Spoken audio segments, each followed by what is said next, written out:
Yeah, asante sana kaka Godi na tunakutakia majukumu mema. Sawa. Kaka Nassan, mambo vipi? Fresh kama kawa. Kama kawa kabisa. Unajisikiaje kuwa mmoja kati ya watu ambao wanaenda tempo siku ya leo katika safari ya kwanza kabisa ya Mwanza District? Najisikia vizuri sana and I'm so excited.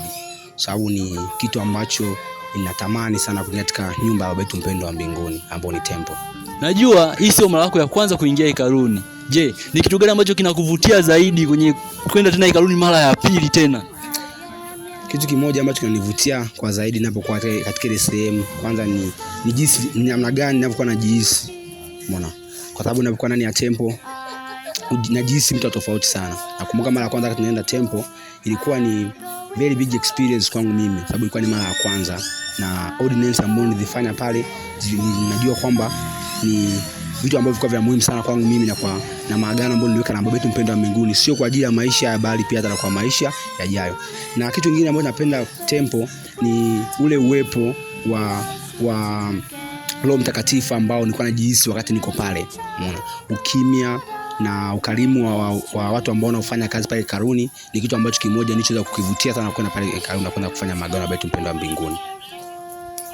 Bana, takriban kila mtu mmoja anasema hekaluni ni sehemu ambao kuna unajihisi uwepo wa Roho Mtakatifu ndani yako. Hivi Roho Mtakatifu ni nani?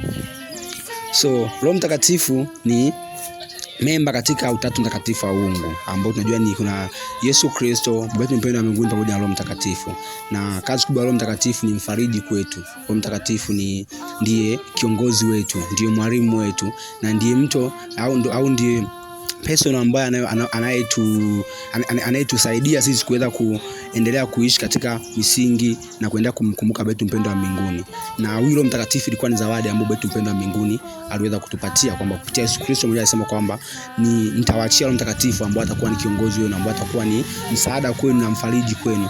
So Roho Mtakatifu ni muhimu sana katika maisha yetu, na kama wanachama wa kanisa la Yesu Kristo tunapobatizwa tunajua watu tunapokea Roho Mtakatifu.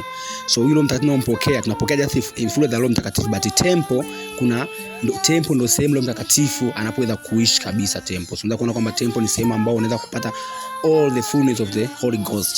So sasa hivi utakuwa unajisikia tu ile nini, lakini ukienda pale tempo utasikia kabisa uwepo wa Roho Mtakatifu pamoja na wewe. Asante sana kaka Nassan. Okay, sawa, asante sana. Neno la mwisho kwa ambao wanatusikiliza na wanatufuatilia katika channel hii. So neno la mwisho ni kwamba tuendelee kuwa waaminifu wa kushika maagano ambayo tumeweka na Baba yetu mpendwa wa mbinguni.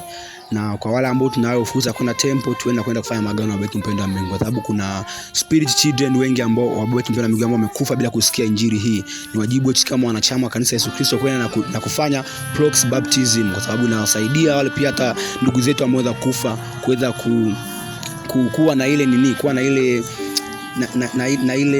na ile hope kwamba siku moja tena kurudi na kuishi Baba yetu mpendwa wa mbinguni tena.